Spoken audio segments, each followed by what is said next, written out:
দেখো এটা হচ্ছে কী শাক, তোমার হয়তো অনেকেই চেনো আবার অনেকেই চেনো না, পিপুল শাক।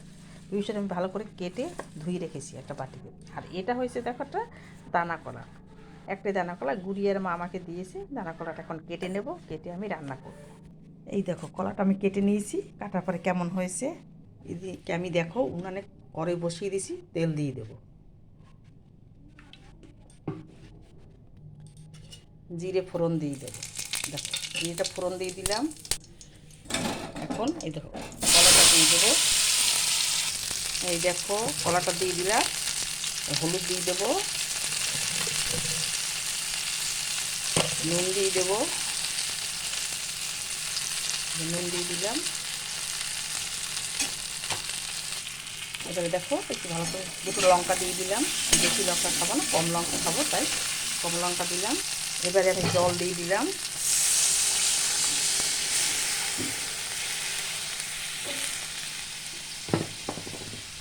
এবারে আমি শাকগুলো দিয়ে দেবো।